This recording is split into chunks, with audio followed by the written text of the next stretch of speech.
Hi, I'm Kate. I am Kate Roeske-Zummer. I live here in Boulder. I am, and this is Debbie Cohen. And we are here in Boulder. Yeah, who does yeah. And we're co-authors of the book Humanity Works Better. We've been doing this kind of work in Silicon Valley for Really long time. about 13 years. And we really just decided that we needed to try to put this as much as we could into a book so that anybody could have access to it. And we'll get into some of the content of that. One of our first practices, and we have 5 of them, is all about how do you create safety.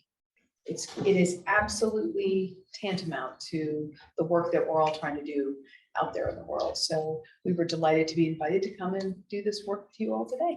One of the things that might be different is we're actually not going to be speakers. We're actually more facilitators. A big premise that we have, especially around adult learning, and those of you who are working with people know this, is adults learn best. And as an educator in my former years of young children, they do when you're active and involved in it.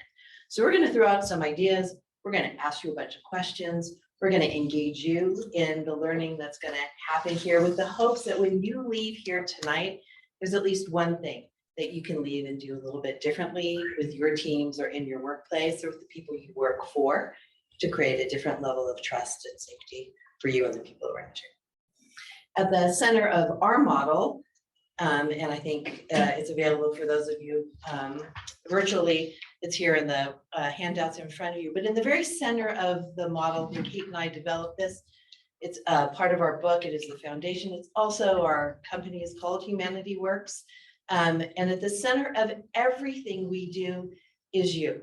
I've been the chief people officer of a number of high-tech companies, large media entertainment companies, and I could try to shift a battleship and I would still be working at it my entire life. But if I create change with you, you create change inside yourself and you start showing up with people around you differently, they will start being different. And it has this, I'm going to date myself, but there used to be a Well of Balsam commercial that was like, and I told 2 friends and they told 2 friends and so on and so on and so on. Humanity works just like that. Yeah. You show up as a good person and other people around you will start to change. And for those in positional power positions, super critical because people are watching you all the time. That's right. So in the first practice, which is creating safety, and we say it's up to you. And it doesn't matter what kind of positional power you have. You get to decide, does this feel okay or doesn't this feel okay? And therefore, then comes the hard bit. What are you going to do next about that? Right? So we're going to really just focus on that practice today. And we're going to give you 2 skills that will help you to do that as well. It's one of the things we felt so strong about when we started writing this book is that we wanted to write a book actually helping people to do these things. We all know trust is important, but how do you create trust? How do you actually do that? And there's what does that even mean? Yeah. Because trust to you and trust to you and trust to you might be very, very different things, and it comes about in really different ways. And so one of the ways that we create trust is the way that you can do it is by creating safety. And now we'll drill down a little bit further. There are some skills that will help you to even do that. The rest of the model, we're not going to spend time on it because we're truncated on our time tonight, is all on our website. So if you want to learn more, you can, but the premise of the model is there. Today is about creating safety. We believe that builds trust. When you look at productivity outcomes in the workplace, trust is proven to be essential to productivity outcomes. And as Kate mentioned, nobody tells you how to create it. They just tell you, Dan, you're responsible for creating trust on your team. You're like, I don't know what that means. And that might look really different for Julie and for Jim and all the other people whose names tech I can't read. So tonight we're going to dig into the language because language shapes your culture, help you get clear about what you mean on some of these things, give you some tools and practices to use, and see what happens when you go out to the wild, wild west and put them to use. Great. All right. How's that sound? Good? All right, Great. Good. So here is a question, and this was, we're just going to ask the question, how do you create safety with the people that you work with? How do you do that? today, right now. So Jim, I know, yeah, go ahead, Jim. Well, I want to be safe with myself first. Great.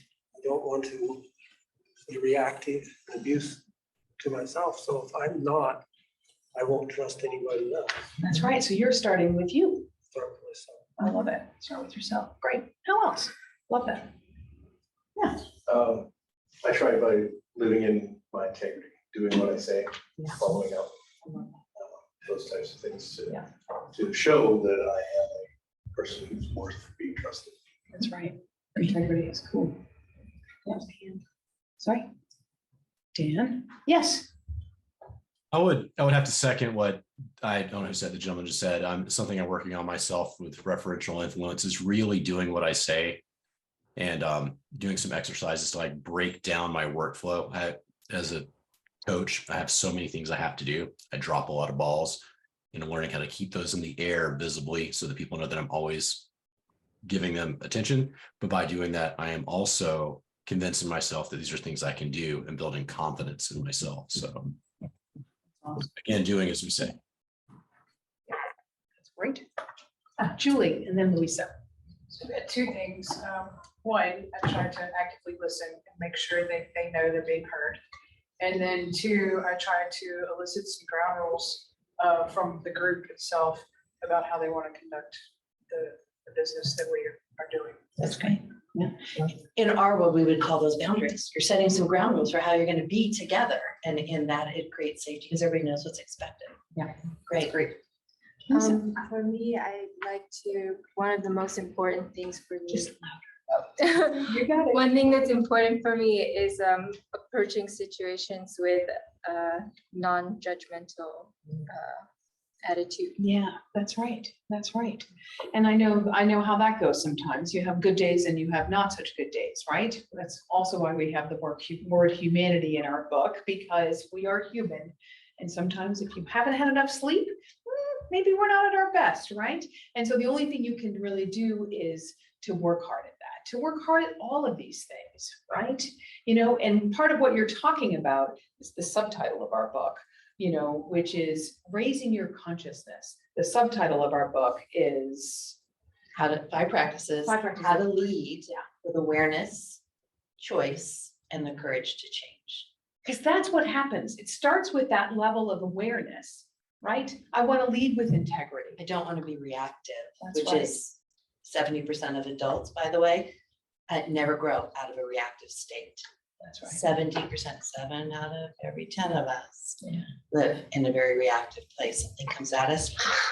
So I love, Jim, that you're like, oh, I'm trying not to do that, right? Yeah, that's right. Really has a powerful ripple effect. Yeah. So you start with that sense of awareness, and then you get to choose. Oh, actually, I don't want to be that way today. I'm gonna take a breath before I write that email. Yeah, I'm going to write that email, but not send it, right? You know, whatever. I'm gonna stand in my integrity and tell them why I'm doing it, so they can see both why and what and how come that matters. And the last step is the courage to actually do something different, right?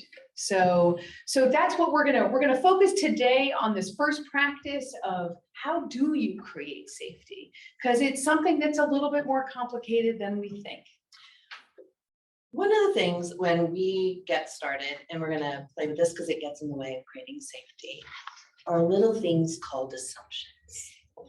And so when we were invited to come and be with you all, we got online and we Googled what is Agile, Lean, Scrum Masters, and, you know, and we made a set of assumptions about you all and what matters in this room today. And we put together some stuff to do. And I think the big place to look is, as humans, we are assumption-making machines. We can't help that. But what we can do is pause and really try to understand what's underneath those assumptions before we jump in, the curiosity that you were talking about, right? Otherwise, we just start moving. So in the spirit of tonight, how might our assumptions about you all get in the way of creating safety tonight? What could go south in the assumptions that we've made? I'm gonna throw something out there. Maybe you thought you were just gonna be able to like listen to somebody Eat a talk and you weren't gonna sandwich. have to get involved or you weren't gonna have to speak up, right? And then we start off and we're like, we're gonna do this together, right? You're like, oh crud, I hate speaking up. I'm an introvert. I don't wanna-" Right? There's I'll a, add to it. That Yeah, I'm gonna feel like you don't understand me or that you don't understand what I do. And I'll have to feel immediately like I'd like to correct or change your perspective great. before I probably contribute my own thoughts. Yeah, I love that. And the Or- problem with assumptions also is that you're not getting our learned experience and what shapes the way that we respond or react or even what we believe. So it's kind of hard to level everything out to just a generic one size fits all, right? Yeah, that's right. yeah, yeah. What else? What else? Yeah, Online, yep, I can't read. yeah, we can't read you. I think that those two kind of summarize what I'm going to say, but coming in, the assumption that a high level of context. So you've read about what we basically do. Mhm. And so you're drawing assumptions about our basic level of knowledge. I've run into this a lot lately with trying to get some concepts across to peers, but we all have different backgrounds. And so that it can be insulting if, depending on your approach to the matter, it can diminish questions and inquiry and engagement. It also really make some people feel insecure and then make some people just feel completely bored. Totally, right? Or that it's hard to get your voice in the room, or that my voice doesn't matter. Or boy, I'm like the dumb one in the room because everybody else seems to know what's going on here. So, Or I'm gonna sound like the dumb one because I don't know what's going on, right? so one of the skills that we write about in the book that we're going to share with you tonight, and Julie mentioned it in one way, is what we call shared agreements. And what happens so often in the workplace, but trust me, you're gonna start being like, oh darn, I'm doing that in my life too, is we jump to the doing without getting agreement about what everybody needs and how we're gonna be together to do the work. We call them shared agreements. They are kind of boundary. And so before we start working together, we're gonna do them right now with all of you.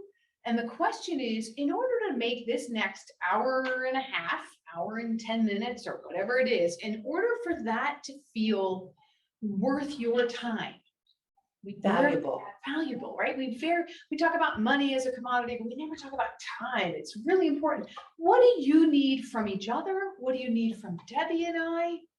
What do you need from this room of people in order to make this feel worth your time? Right? And so we want you to be thinking beyond just the doing. What do we need from each other? Human beings coming together That's to right. spend time to do it. What's important to you? I was just going to say, like, I'm remotely, I don't know anyone here. I've messaged with Dan a couple of times. I'm in Reno, Nevada. Just what is the best way for me to engage with you when I have a question or interact since I'm not in the room? I think it's easier. I'm sorry. And your name is? Chad. Chad. Okay. To just do what you just did. We're watching the whole room of people. And so if there's a break, I would encourage you to speak up. Okay. Does that work for you? It does. I like to be active. This is a very Okay, good good. group, and I love the it. sessions I've been to with this group, I've learned a lot. So I'm not going to be silent. Great. And that goes for the other folks who are virtual as well. Yes, great. I got a thumbs up there. Awesome. Great. Julie, did you have something? I did. I think that a lot of people come to meetups now in our digital age post-COVID to get a sense of connection with actual Yes. real people. Connection. Absolutely. I think you're right. I mean, we're here for the people. That's right. Connection with the people. Love it. What else? I was gonna say, before we jump into that, so here's, as you're creating this with your team, here's a great, and so say more about that, Julie. Here's what you can count on from us. We're gonna give you exercises where we're gonna ask you to turn to the person and you might not know them and you might know them, so decide what level of safety you feel, sharing what we're gonna ask you to share, but when we ask you, please do that, because it'll be a chance for you to get to know them. And you might need something else from us to have, you might be like, okay, I'm tired of listening to you talk, like, can we do an exercise now? Full permission to do those kinds of things. So when somebody puts it out there as an offering and you're doing these with your teams, be sure you dive underneath this and be like, what will that look like to you? So we know we're delivering what you're asking. Right. Or we can say to you, I don't think we can do that in this forum, but I think we can in your bingo afterwards. Okay, great, so under the tangible, what else? Yes. Like equal discussion or participation. And what does that look like? I think awareness of how often you're talking and how often you're listening. You mean for the people around the table? Okay. Yeah, for how we engage with each other. So we kind of recall that shared here. What else? It's something that's already been mentioned earlier, and it's one of the sides of your pentagon here, and it's being willing to try to get it right instead of being right. So in your words, daring not to know. Yeah. Don't get me started talking about that practice. It's my favorite one. I will talk ad nauseam about that one, but I love that. And it's true, like, that's part of what I think this meetup is about, is you're learning new things, you're trying new things, right? And so we really want you to practice that, daring not to know, because when you practice something that you didn't really know before, guess what? It's gonna be easier to do it again, We also hold the wisdom collectively in this room is more than any one of us have. And so by sharing what you know and how come it works for you, might open the door to somebody who's sitting over there. Yeah. I know that. So everybody's voice and everybody's level of participation matters in the space. That's certainly in the space that came. Yeah, I think I would request not making assumptions around how much people contribute in one setting. We're a community that gets together each month, and like I'm usually a big people person and contributor, but today was our annual anniversary party as a company, and so I was with colleagues all day long. So if I don't participate a whole lot, it's because I'm also a sponsor for some of that. So I just want empathy for people. Some people in the room have been in meetings all day. Other people have been in front of their computers all day. So the need for interaction can, be highly human and varied, right? That's right. So empathy, I guess. Oh, let's add that one. Yeah. Right. And part of what I took out of that is no judgment. Right. If I'm used to you being super verbose, but tonight I feel you being very quiet, I might get curious. Back to a real one of our superpower skills. Get curious about I'm noticing that it also is empathy, emotion. Yeah, I think it's a rule to just meet people where they are.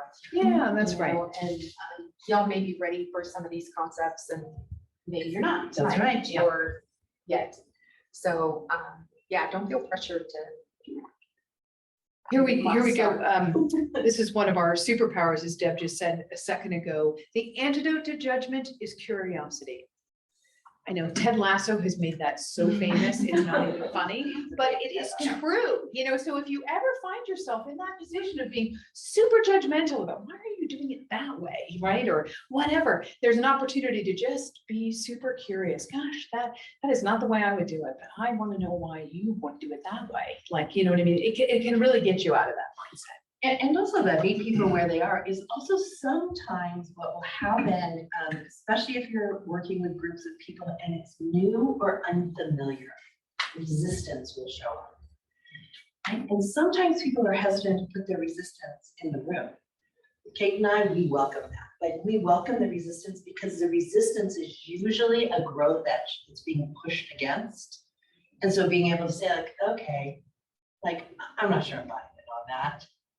It's not going to hurt our feelings, right? Because your readiness, I love this, right? Your readiness to grow is going to be when you're ready. Tonight might not be that time, but it might just be a little seed that gets planted and you're like, what does that said to us I'm going to go find that recording. What was that thing that they did? Because boy, my people are so wrapped into doing, we're fighting over how to be with each other. Which always happens. Yeah, it's not the doing, it's the humans doing it that creates so much of the change.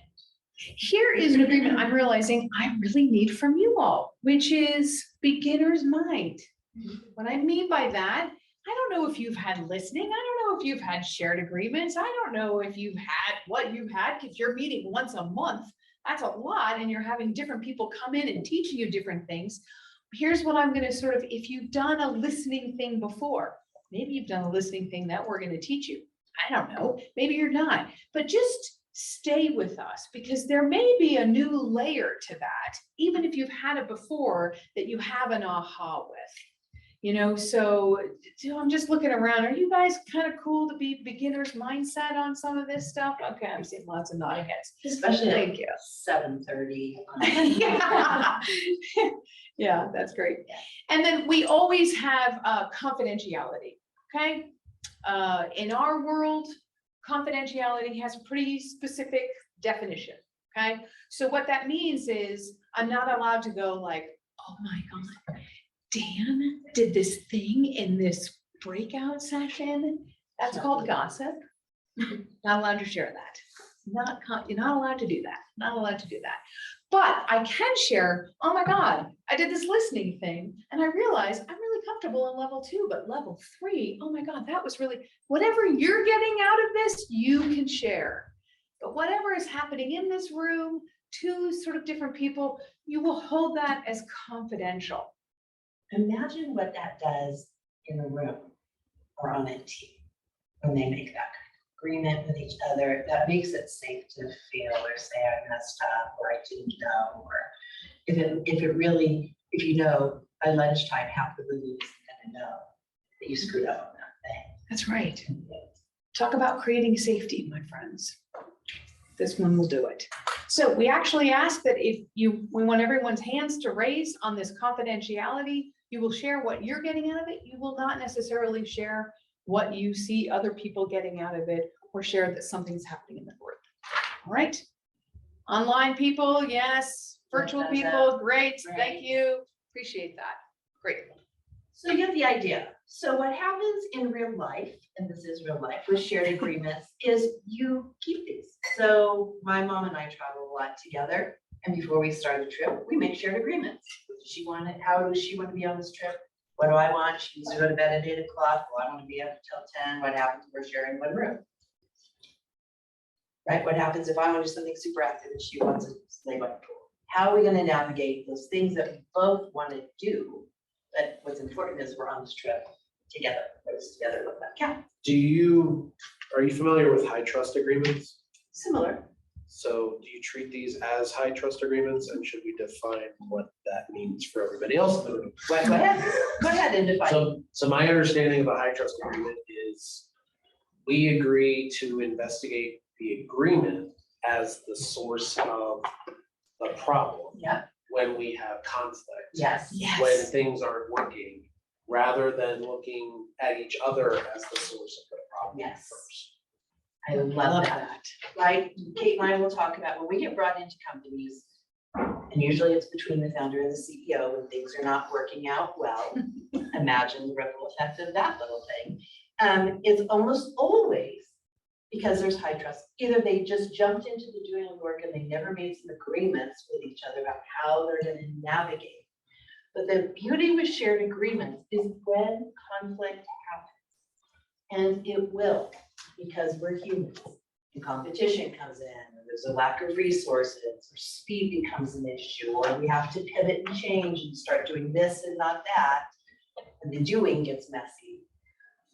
When we come back to shared agreements, we get to, as Deanna was mentioning, it's a place to look at what changed. I was operating in the belief of this, and now this is happening. So did something change? Because this is living, and we might have to change what's up here, or modify it, or make it different, so that we can stay in relationship with each other and keep going through it. It lets you look at the agreement as the source of conflict and not the person. They are not bad. There's something that's happening that's getting in the way of us working constructively together. Is that? Yes. Okay, great. Yes. I And never what- heard them called, I never thought about the application Yeah. in that way. We teach a version of difficult conversations, and inevitably we get asked the question, how do I make sure I never have to have one of these difficult conversations? And come on in. And the answer is always, we always say everything comes back to shared agreements. So what we encourage you is, if you're doing this with the team, if you're doing this with your mother or your partner or whoever, that, you know, you're going to have different questions. How do we want to give each other feedback? If we're upset with each other, how do we let each other know? That's right. You know, how do I tell you if I'm hearing something outside in the organization? How do you want me to give you that information? Right? You know, like, so we full permission to make these shared agreements. In our book, we have a whole list of questions for you to play around with, but we really encourage people to make them their own, you know, and make them relevant to that particular relationship and that particular situation or so. I was doing a coaching assignment with a VP of a group, and she was in just clenched conflict with her peer over here. And they were so focused on what they were doing and who was going to win, that all they were doing was butting heads with each other, and neither of them were going to achieve that. And she went and they created shared agreements for how they would be together, realizing their tension was affecting the productivity of the teams below them and everybody's ability to achieve a constructive outcome. So there, you know, when I was the chief people officer of a couple of high-tech companies, my engineers did not want to talk about shared agreements, but I could have a conversation with them about, let's talk about how we're going to be with each other to get this work done, so that inevitably, if conflict occurs, we have a place to come back, we can all feel good about the outcome. That was an easier place. So use the words and the vocabulary that feel right for your organization, your teams, your people. You might have language that you're already using with your teams to create this kind of framework. You don't have to suddenly start calling them shared agreements. It's more being conscious that that's what you're creating. One thing you really need to know about shared agreements is they're kind of a negotiation. So let's just take confidentiality. Maybe this could have happened today. Someone was like, well, actually, we're gonna post this meeting on the website or something, so lots of other people are gonna see it.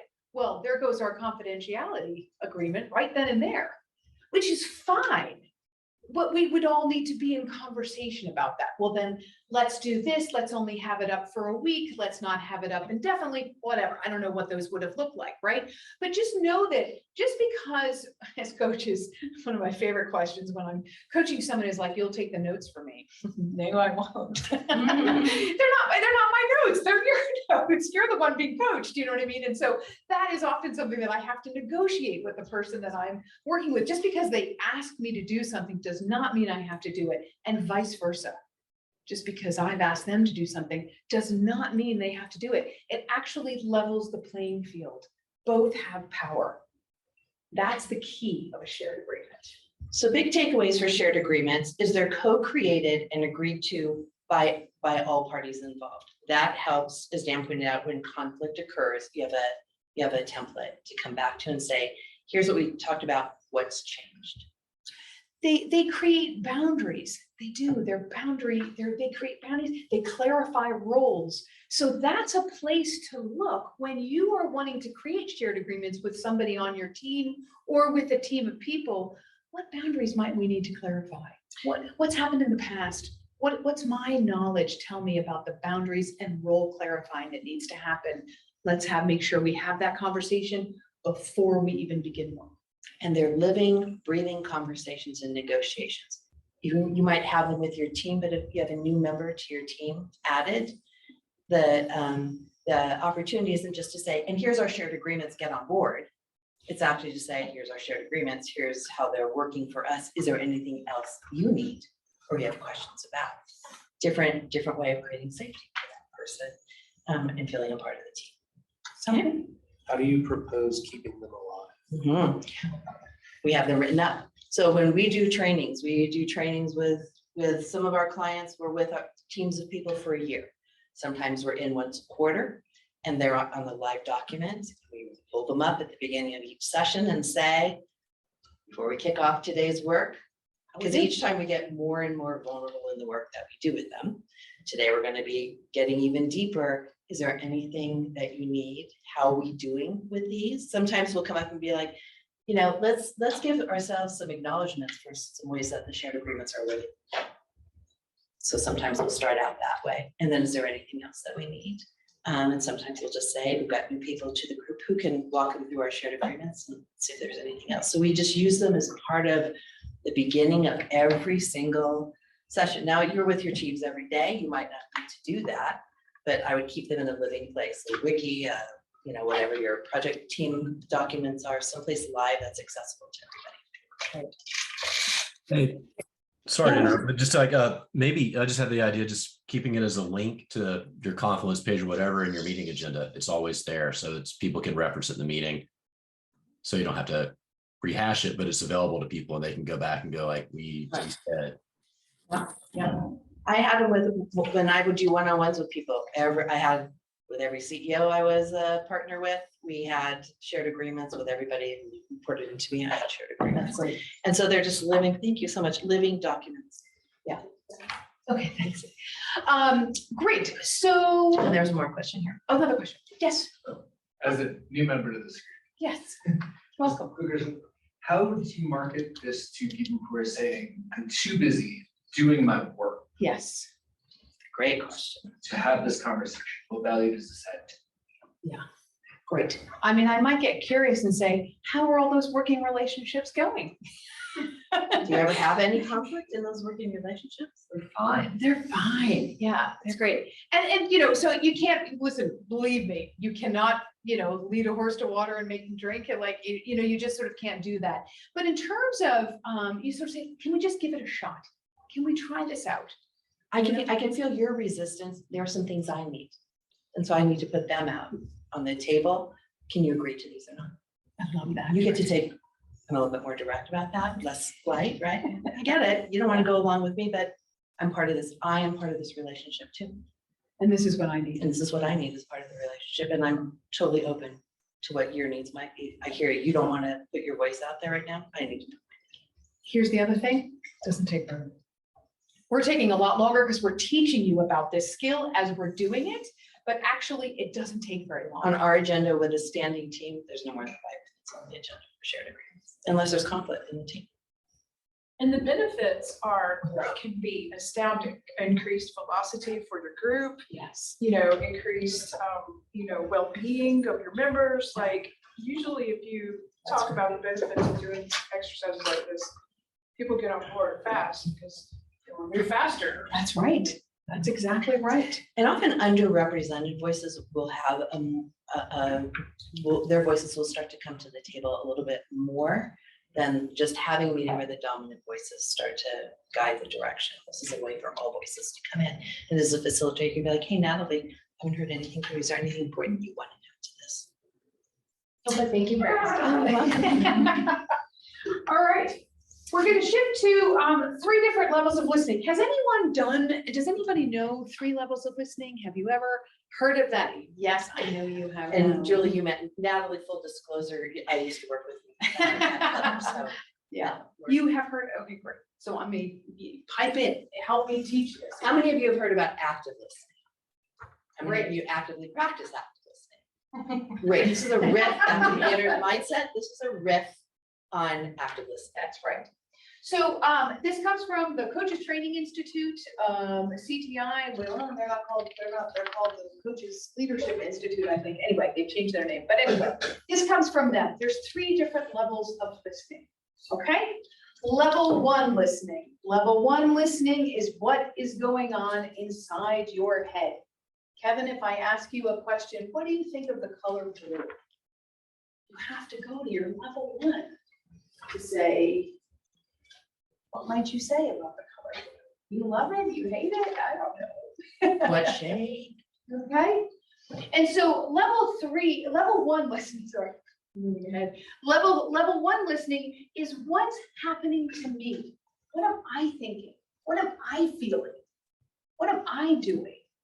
That's level 1 listening. It's a really good place to go when someone asks you a question, okay? When you're in a one-on-one, when you're in a meeting, sometimes you go there, but hopefully you don't park yourself there. Okay, anxiety can live in level 1, intuition can live in level 1.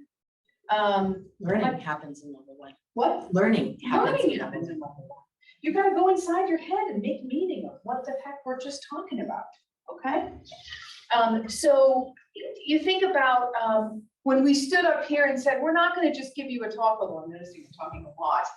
That was my level 1. I'm like, my God, we're talking a lot. And so when you go to your level 1, there's information in there. And whether or not you want to act on it, one of the 1,000 million choices you have to make. Okay? Level 1. Level 2. Level 2. I spend a lot of time in level 2. I get a lot of energy from level 2. I connect with people in level 2. I don't park myself there. I don't just kind of go, hey, you know what I mean, the whole time, because I can't, because I need to be in all 3 of these. But level 2 is that focused listening. Level 2 is when you're out with your best mate and they're telling you a story and you're like, oh my God, and then what did you do? And then what happened, right? All of your curiosity is what's happening over there. We've all had those experiences, right? You're not even really in a weird way aware of your level 1. You're just so curious about, oh my God, and then what did you do? And then what did they do? And then what did you do, right? All of your curiosity is what's happening over there to that other person. You know, you're in level 2 listening when the questions that you're asking in your head before they come out of your mouth are things like, what does this mean to him? Right? Like somebody's talking about getting ready to try this new thing. And I'm not really sure if it's going to work, but I'm going to try it anyways. And, you know, I think the team's on board, but I'm not sure. And you're listening to this oration and you're starting to ask a bunch of questions in your head about what's coming out of their mouth. That's level 2 listening. And level 1, you're like mining it for information, but you're super curious about them and less about what's happening for you. So you can think about being in a one-on-one with somebody. This is a good place to be. Get curious about them. Why are they doing it that way? If your team comes to you with a roadblock, they can't find their way through. One way to address it is to solve the problem for it. But if you're wanting them to help navigate their way through it, you're going to work with them from a level 2 of listening. Right. So using hand gestures. Level 1 is here. Level 2 is here. Okay. And then level 3. When I first learned this, I was living in New York City. I was like, man, this feels a little Northern California to me. But anyway, it is real. And it's the global listening. It's the feeling in the room. So for those of you that are in rooms of people and you're trying to get stuff out of them, it's what's happening in this room, what's happening around me right now, right? Things to think is like, notice the temperature.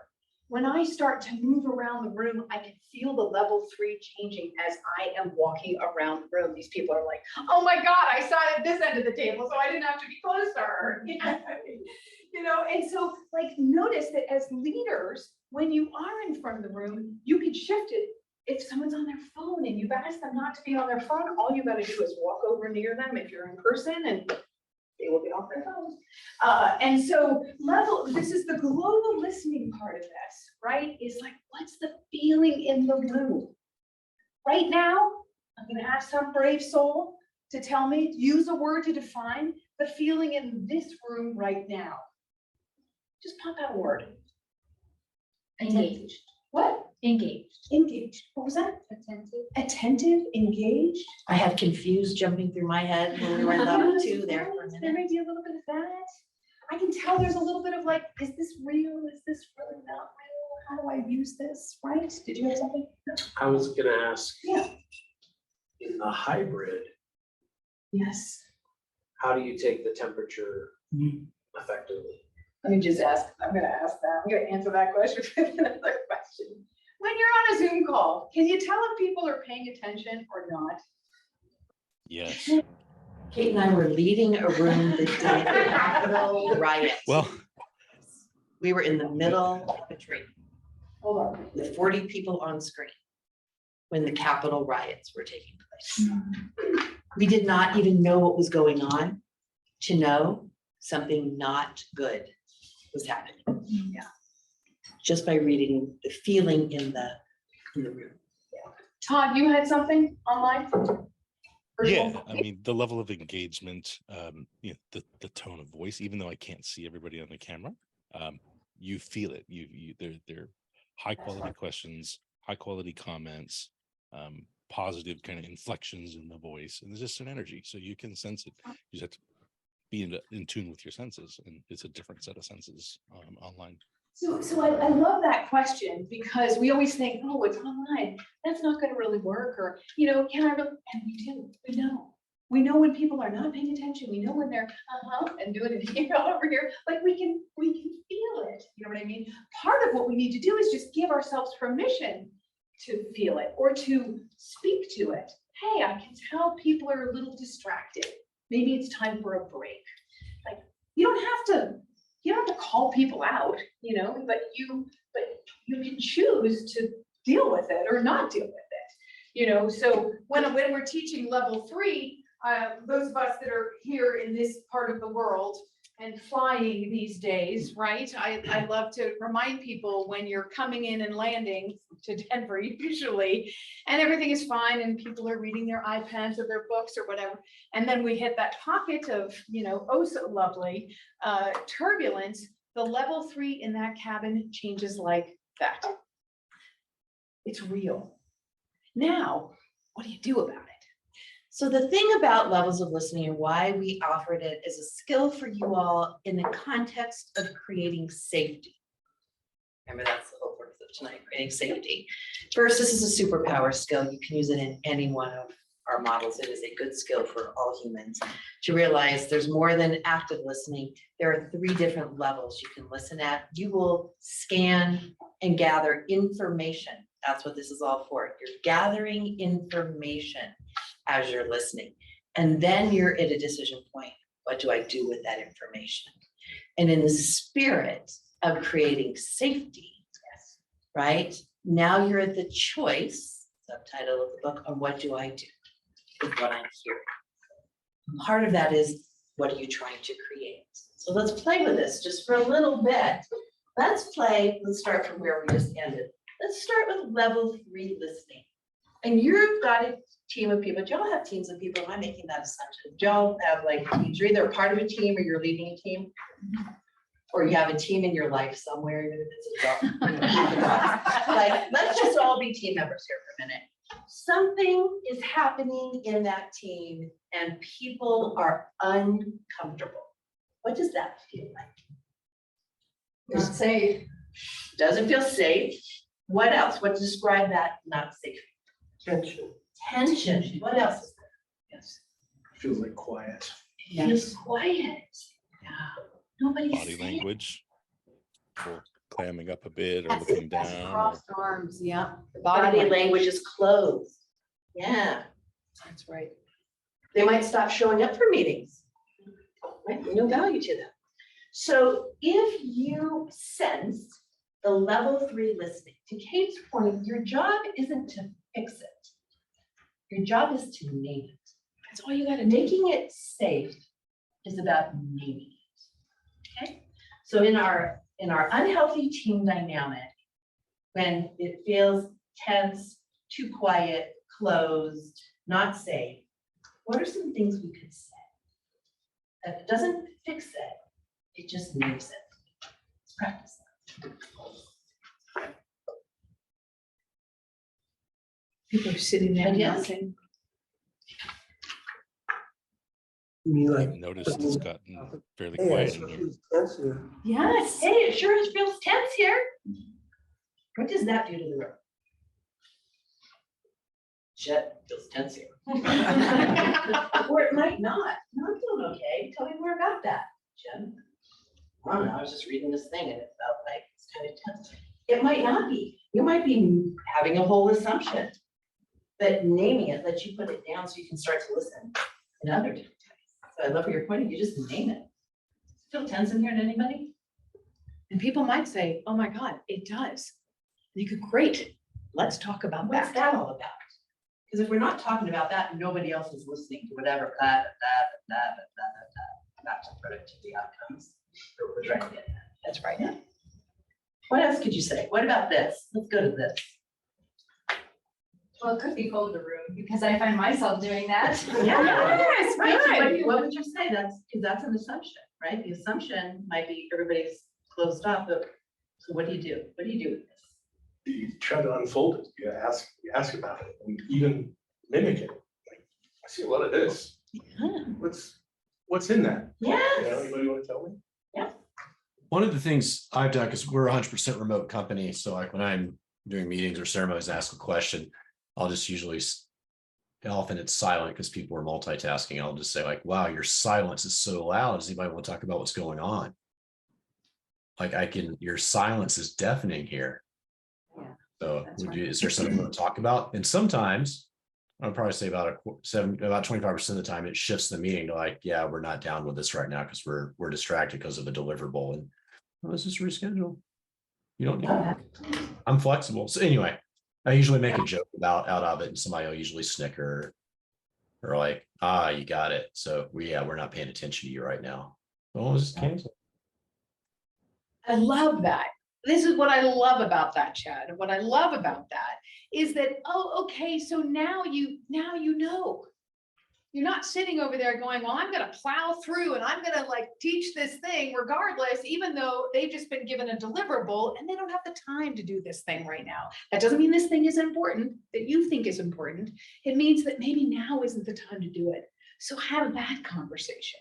Do we need to cancel this meeting right now so you guys can get your heads down and get done what you need to get done, and we'll reschedule this meeting? I have this really important thing I need to be sure you're aware of, because it's going to affect that thing you're working on right now.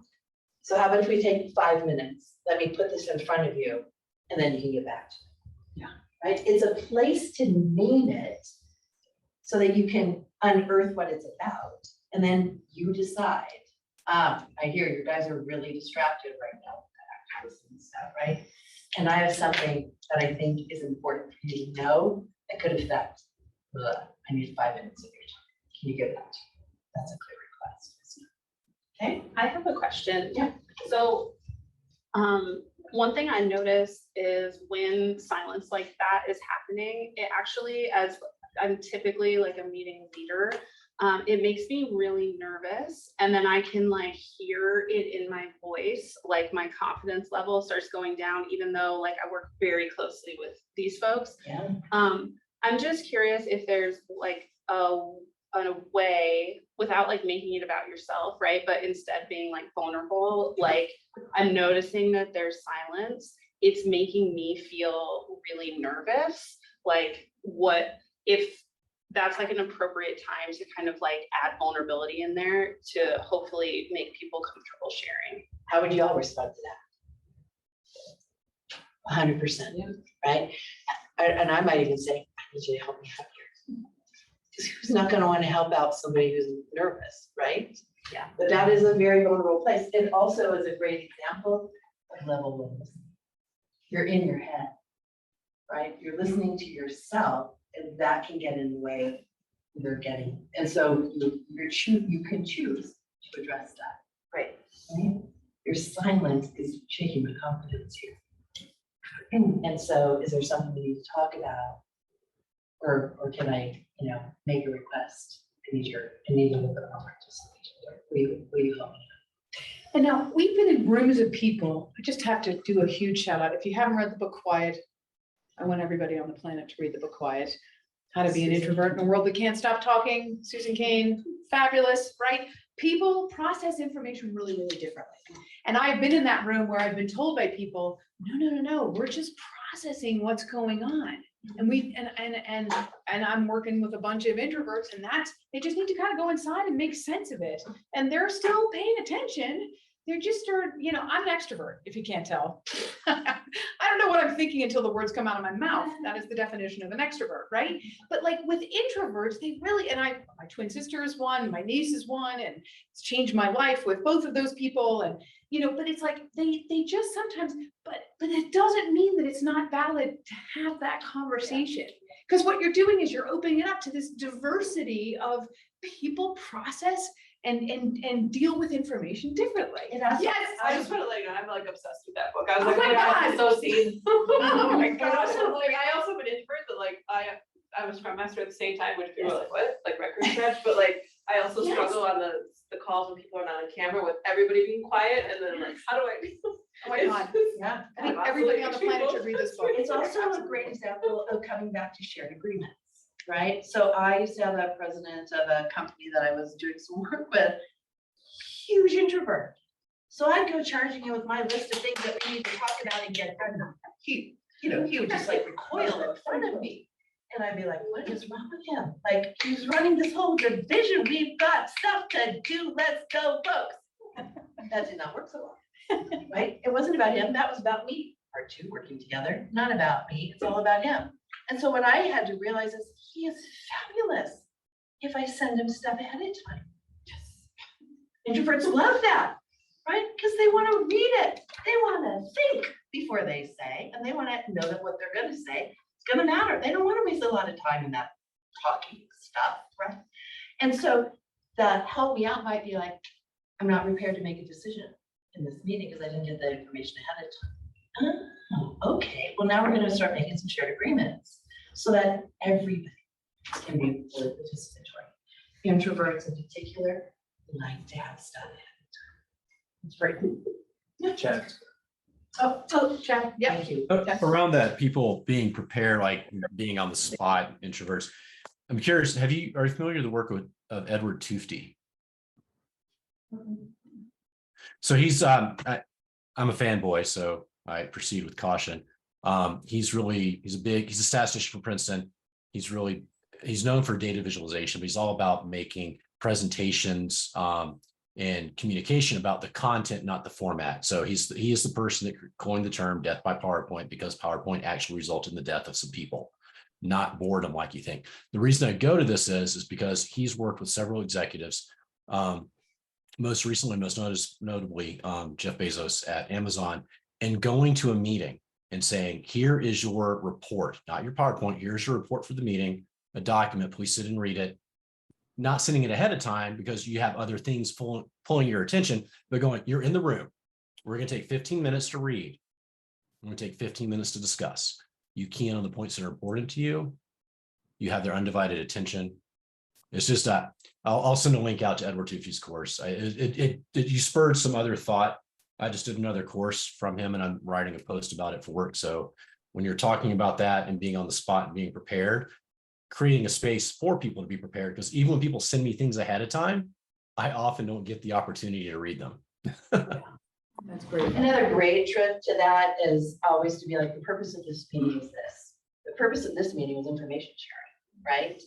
So that we're not going to make any decisions in this meeting. We're just going to share information in this meeting. After we gather this next week, we're going to go ahead and we're going to make some decisions about this, prioritize and make some decisions about it, because here's where we're headed. So you can help people feel more prepared by aiming them to what the purpose of the meeting is and what you want from this. I love Chad that idea, and he does have some great ideas just based on the DNA and the culture of your organization. If you know half the people are coming to those meetings not prepared, having read the work that you said ahead of time, you can get all upset. We can create a structure that lets people get caught up in the meeting. You'll also, when we do our big trainings, so if you've got teams of people for a long time, we mix it up. There'll be a lot of times where you're working in small groups, big groups together, but then sometimes you also need some self-reflection time, especially for those more introverted people to be like, I don't know what I want to talk about. I haven't even had a minute to actually pause to, what do I think about all this? That's what I'm going to do. Okay. Other thoughts, reactions about levels 1, 2, or 3? We're going to move on to trust here in just a sec. So what do you think? Thoughts? Where might this be useful?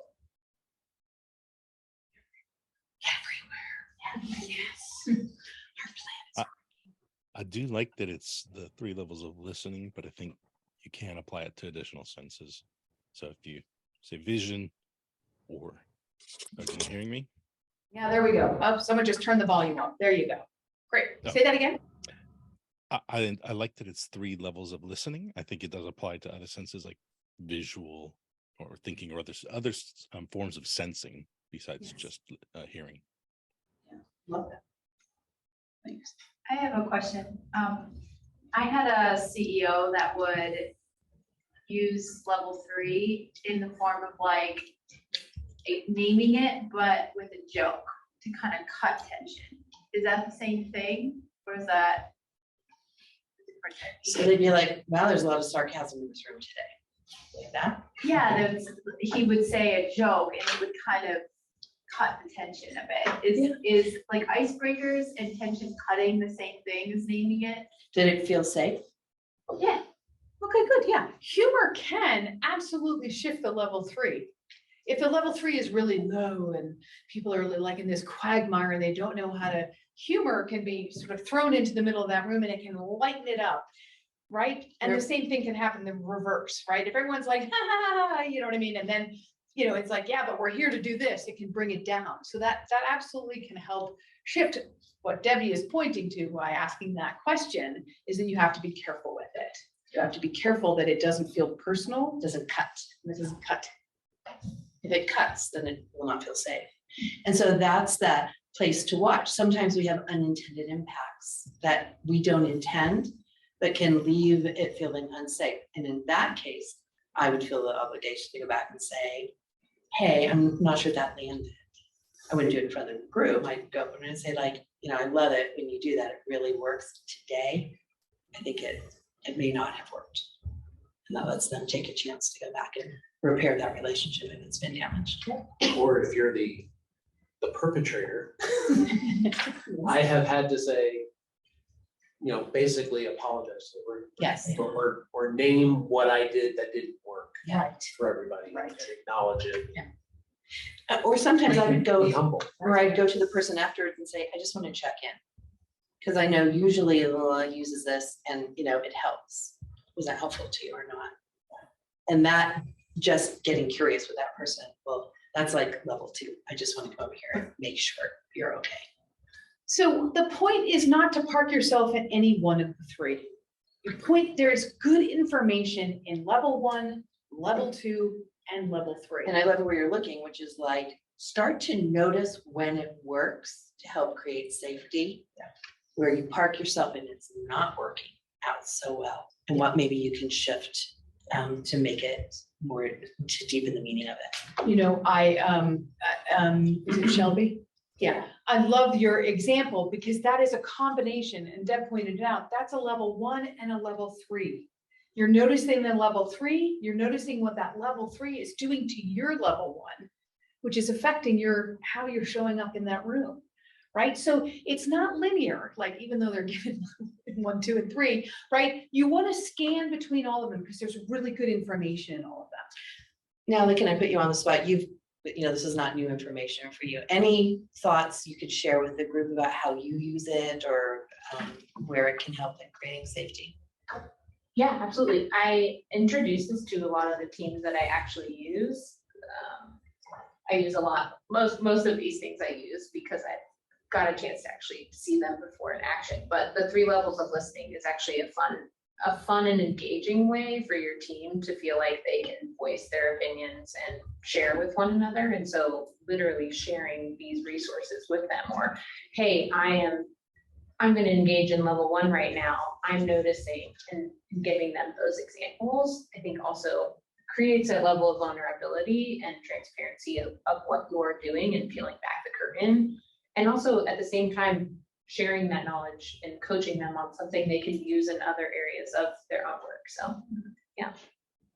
Yeah, no, and we have 5 super PAC, what we call super PAC skills, levels of listening, shared agreements are 2 of those. Curiosity is the antidote to judgment is another one. Perspective is another one. We're in perspectives all the time So playing about with things. assumptions. Yeah, it's sort of a kind of Pseudo of it. assumption, yeah. And Acknowledgements. acknowledgement, which is free. And it's like, gosh, Shelby, I really loved that you shared that particular example. That was a form of an acknowledgement because it really provided a learning point for everyone. More than thank you for doing that. Yeah.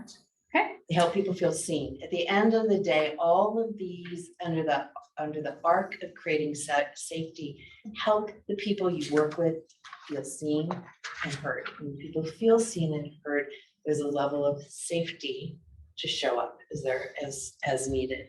So that transitions us into, in our model, you can see that creating safety is what you can do. The productivity outcome that we've linked it to based on research is trust. And when Kate and I started doing this work, what we really became fascinated with is this idea that we use language inside our workplace cultures all the time, but we rarely define what they mean, which leads to misunderstanding. Okay? So when Kate was working with me 100 years ago, we were working with a team of engineers who literally did not trust one another. We were trying to bring a new product to market. The CTO and the guy who ran encryption and all the safety stuff for us were at loggerheads, and the entire organization come to a screeching halt, only for us to kick off training with 24 of our top engineers. Including those two people. Including that those were two not talking to each other. What do you think the level 3 was like in that room, right? It was clenched, clenched. And at one point, Kate's like, everybody up out of your chair. I was like, what is going on? I literally did not know what was going on, because oftentimes as an outside facilitator, I don't. And so I was like, what is going on? And one brave soul, and man, you love these people that are willing to put themselves out there and tell you what's going on. And he said, we don't trust each other. And that's when I said, everybody up. And I turned to my co-leader and I was like, I don't know what to do next. But basically what we did is have people like, if you implicitly trust, right? This is as much as we knew about trust at that point. That's right. If you implicitly trust, meaning I am going to trust you until you do something, and then boy, good luck with that. Come stand over here. Yeah, that's right. And then we said the other people, there are those other people that are like, I don't trust until I think you are trustworthy. It's going to take some time. And so we literally had the room split in two, right? And it's one word that we throw around a lot. I think it's on most people's mission statements, but there are literally two. We're going to introduce you to four different kinds of trust, because it's a very complex thing. We're not going to make it super complex. We're going to make it just slightly complex, right? What we want you to think about in the context of creating safety, and then we are going to get you to talk in pairs, is when you look at the conflicts in your life with your people up on at peers or in your organization, which of these types of trust might be working and which ones are not working, right? So one, and this is in the handout somewhere, is this idea that we did not make these up, these are source cited by wherever we got them from. There's this idea of simple trust, and simple trust is what's present in like a healthy parent-child relationship. You are, unchallenged and untested. I'm gonna love my mother. She is gonna take care of me. She is gonna, fulfill my needs. And there is this, like, people begin their life just trusting others simply to survive. It's often taken for granted. It exists unnoticed, which is why we preface this. So you can think about the first day that somebody comes to a new job, right? They're like, I'm so excited. This is my new job, right? And then. I'm really, everybody's really glad I'm here. Walking on the stage. Yeah, that's right. And then you don't have a computer and you don't have a place to work or whatever, right? And then you guys starts chipping away, right? You know what I mean? But that's the idea behind sort of zero trust, right? Blind trust. Blind trust. This is, I seem to be talking about flying a lot. You get on an airplane, you assume your pilot knows how to fly that airplane. Like, that's blind trust. I don't know how to fly an airplane, so I'm just going to assume that they know what they're doing, and I'm trying to get from point A to point B, and so we're good here, I think, I hope. And yes, I think we are. You want to believe everything's okay. Yeah. Think about, where does that show up in your organization? I'm gonna blindly trust oftentimes my leaders, my manager. People in positional power. We start out blind trusting, right? And that sort of works, okay? But we only, in blind trust, we only want to see what's beneficial to us. And we actually refuse to look at, ask questions of, or really understand what our senses are telling us. Right, so I'm gonna trust that pilot, but boy, if we start going through turbulence, you know, I'm gonna still blindly trust that that pilot knows how to get our plane through that turbulence and on the ground safely. I have no reason to believe them, that they know how to do that, but I'm gonna blindly trust because the alternative is too much for me to look at.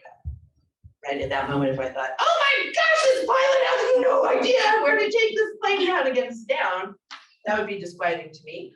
And probably just people. So we refuse to even let our brains go there. Okay. So the next one is conditional trust, which is how most of us interact with this 5-letter word. It's conditional, right? As we get information, as things are happening the way they're supposed to, maybe they're not happening the way they're supposed to, we start to doubt. We start to have some questions. We might start to kind of go, hang on a minute, this is not feeling right. Okay, that's the conditional part.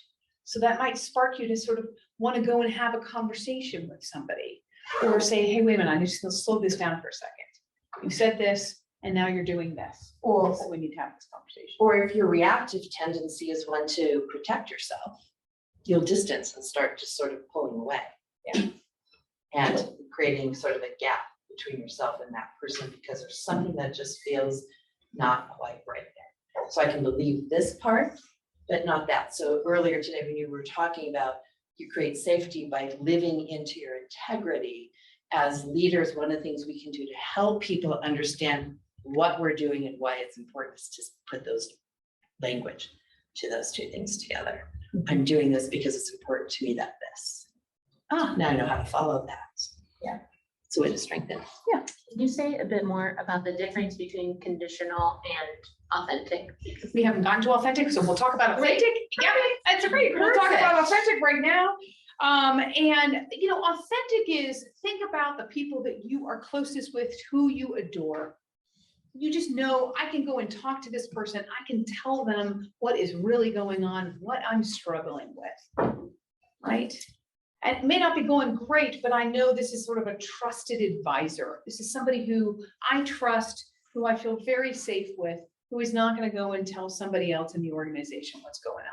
There's trusted boundaries there, Natalie. I think that's probably the difference, right? At least as I think about them. Conditional is I'm going to believe until you give me reason not to, and then you're going to have to earn it back, which is where it's super hard as leaders when you stumble and don't, as somebody was saying, stand and own your mess in front of your people. Dan, I think it was you saying, like, if I've done this, I need to stand in front.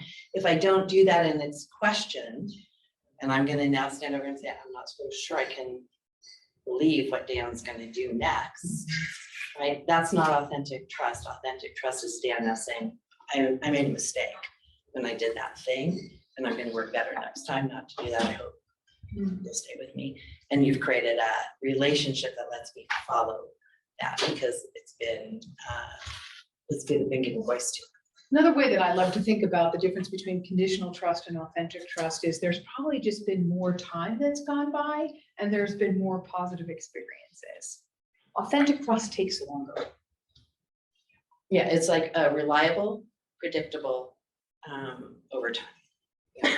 You built up a history of credibility with that person. Those are usually conditional. criteria. You're not sure yet. You're sort of still testing the waters. Okay, great. All right, so what we're going to have you do is just turn to the partner next to you. There may be a group of 3. I haven't looked around yet, but we're going to have you turn to. And Lori, online, if you can just group people into like a breakout room. Yeah, that'd be great. And what we want you to do is think about, where are you right now with these 4 different kinds of trusts? on the teams that you're working with. Yes. So what kind of movement goes between these levels? Can you go from one to another? Can you have a setback and you were authentic and now you're back to traditional? And What do you think? I would think absolutely. Yeah, that's So I wondered if there were any rules about how that works. Yeah, you know, when we were doing the research for the book, we came across this, this psychologist, last name Flagerlin is his name. And he sort of shook my thinking about this, because I always believed, actually, when we made this chart, you know, we believed, oh, this is implicit, basic kind of trust, and this is sort of earned trust. And that's how the world thinks. And Flagerlin introduced this concept of, if you seek to earn trust, you are always keeping people on their back foot. You're actually mistrusting. And so his premise is, trust has to be given. You give trust. And if someone breaks your trust, then you address the breaking of the trust to figure out how can you give it, or can you not. But this idea that it has to be earned, and it actually has made me think differently in my relationships with people, about, because I tend to be I'm going to trust everybody, and then if you scar me, then you're dead to me. You know, I have this big group of friends. Because I've just, this idea that you have to earn it just felt so weird to me, and I didn't even know it existed until we stood in that room that day and watched that half the room where people you had to earn trust. I'm like, well, that makes so much sense, and as a leader, I better pay attention to that. And if I'm a leader and I lead by an idea of giving trust first, not implied in my brain, but back to giving voice to what I'm doing and why it's important, do I get more from others? And I'm gonna pick on Dan and Shelby here too. I think this whole idea of your vulnerability, when you've said something that hasn't sort of landed and you don't say anything, not so great. But when you can lead with that vulnerability, hey, I'm feeling a little uncomfortable here, you know what I mean? Because everybody is so quiet. Or, ooh, I just kind of said that joke and I can tell it landed sideways and I just want to apologize to the group. That is absolutely related to creating safety, and it's related to this kind of trust. It is. And I think there's a direct, we haven't actually written too much about this, but there's a relationship between your willingness to lead with that vulnerability. That actually helps to create more of that authentic trust. And so I think the question is like, okay, so somebody's wounded me, you know, I think about dysfunctional relationships, right? Or I think about employees who are not delivering. Right. And I can't trust that they're actually going to deliver, that their word will matter. And I can trust that what they do will be done on time and at a level that meets the standards. And so I don't trust them. Right. That's not that there's no simple trust there. There's no blind trust there. It's conditional. Maybe if it's a good day, I'll get it. Maybe if it's not, but they're having to earn their way in, you know, and if I were to break that relationship and sever the employment relationship, you know, part of what I would want to look at is there any human connection that I want to maintain with that person? And if so, what do I need to create that makes it safe for this person to actually fail and stay whole? What can they trust in me? What can they count on me for? We have Chad. Chad, yes. Chad's had his hand up down. I know that it's virtual. No, I was saying I needed a quick break before we went to breakout rooms. So ignore it. Oh, okay. Okay, great. Dan. Sorry. Where does zero trust fit? Broken. There's no relationship. That's where I would put it, right? If there's zero trust, to me, trust means that you have to want a relationship with that person, or you need to have a relationship with that person. But if there's zero trust, then I would say there is no relationship there. And then the place I would have to look is, do I want there to be? And when we do the difficult conversation training, one of the things we look at is, before you engage in the conversation, is this a relationship that's important to you? Because if it's not, you're going to show up really differently in that conversation. Yeah. I don't know about the trust you have of yourself. And like I have people do things that would be harming me, but I didn't react in such a way as to harm myself. So I didn't lose trust in them. I just recognized that they had challenges. I think that's a beautiful example of giving trust Doesn't trust have to actually start there? with yourself. Yeah. I would hope. So even before simple trust of others, you have to have a foundation of trust in yourself. I think of a new baby. They don't know anything other than they've been cared for at the point of birth. I don't know how conscious they are or not that they will continue to be cared for. That's often the example we use as simple trust. I don't know, I'd have to think harder about that. Giving me hard things to think about. But I do like where you're pointing. You come from a more open place of trust if you have a strong sense of yourself and are trusting in what you're doing in that relationship with other people. It's part of what I'm hearing from you.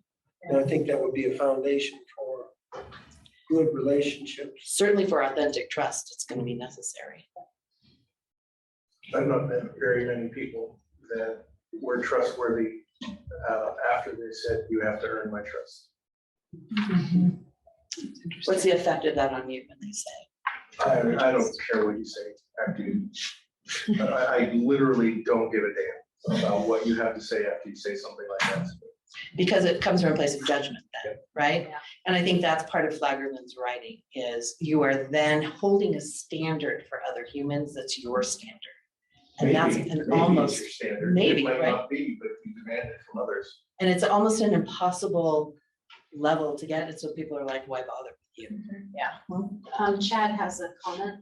One last question. I don't know who was saying it. They were talking about trust in self is something I mentioned in relation to myself earlier. I dropped it in the chat. If you ever do an EQI evaluation, one of the dimensions that like high performing executives are evaluated on that you were then compared against with your answers to questions is self-regard, which ties back to that trust in self. And that is an insecurity. So learning to trust yourself, like I mentioned earlier, like I am working to convince myself that I can do these things and keep these teams in the air and keep them going by doing things incrementally, just to make sure all these things are going constantly. That building that trust in self it ties back in even further to referential power, because doing what you say you will do, you can convince yourself, you can trust yourself by doing what you said you would do. Others will then follow you with a bit more faith in a different level of trust. So just thought. So Yeah, great. Let's get you talking to each other. Yeah, we've got In a few 8 minutes. minutes. We thought we had it until. Exactly. We thought we had another. So what I want you to do is just turn to the partner next to you. You can be in groups of 3, 2. I don't really care. We're going to let you organize yourselves, right? And what we want you to do is talk about kind of a relationship that you're currently in, or maybe it's a work relationship, to be thinking about where are you if you had to kind of choose one of these 4 different kinds of trust. Where are you in that? What are you struggling with? What is it costing you? What is it giving? Those 4 questions. I'll write those up. Okay? Organize yourselves. And Questions here's the deal, online. you get in there and you want to talk about something else, we don't. That's where we're aiming at. There's something else to your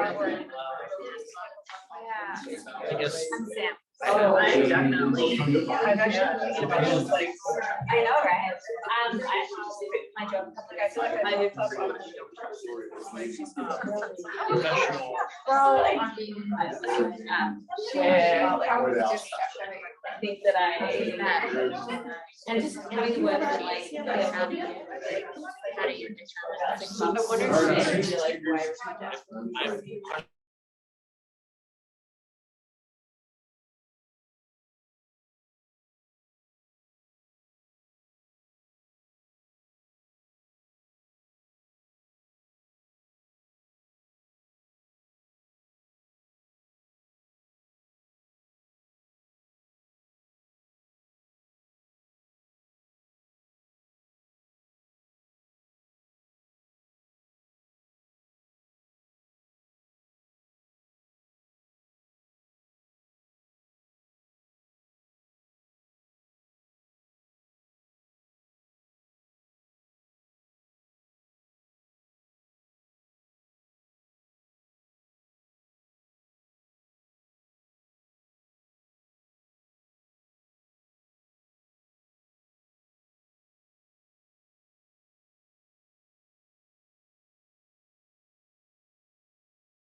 requesting that you can go home on time. Yes. We believe you only had you until 7:30, so we apologize for running so close up to the end of that. We're gonna let folks come back. They should be slingshotting back here in a minute. Okay, great. So what we would love for you to do is think about one actionable step that you want to take to create more safety. Might be something in these 4 levels of trust, 3 levels of listening, shared agreements. You can think about the relationships either being people above you. So sometimes that's when that gets broken, it's hard for the rest of your teams, like in the example I used of the 2 VPs. You can think about it with peer-to-peer kind of operations. Is there a trust relationship there that you'd like to deepen? Or with members of your team? Or I think, Jim, I'm even gonna play with the one that you offered. Is there something in yourself that you need to do some work on so that you can show up differently to the people that you're trying to have follow you? Great. Because we were just saying, we had a lot of questions. Thank you so much for putting your voice in the room and helping others learn and deepen from us. And it's been a pleasure. Thank you so much. We have little cards on the table. These are leave behind cards for you about what you can do, one step you can do to bring more humanity into the work. What are you tolerating? What's that costing you? What's one thing you could do different? Yeah. Feel free. Take So it. hopefully you all are engaged with agiledenver.com. Or Agile Denver. One of those. Yeah, just agiledenver.org. Yep. Agile Denver, Agile-Denver. Without the doubt. Without, yeah. I would assume because you're here, so you figured out about us, but Meetup is just part of this larger organization of Agile Denver, which hosts, sponsors us. It's kind of like the mothership, right? And then there are a few different flavors of special interest groups, like Agile Boulder. I think of it as a chapter. There are other flavors of special interest group. So if you're interested, I think of it like Fight Club. There's a meetup probably every week of the month that you could go to if you wanted to, but I encourage you to check that out as well. There might be a different group of folks that you want to connect with there. And yeah, so thanks again. I know y'all could be doing the best other things right now. So I'm really glad that you chose to spend the time with us. And hopefully we'll see you back here next month. And I want to thank Lori specifically because so she offered to have Agile Boulder here. So thank you so much, Hey, Lori. I'm just hopping on the train. Well, it's your train. It's everything here. So thank you so much. And we look forward to seeing more of your faces in person. So. Thank you. So thank you. There's a bunch of food left over if you're interested.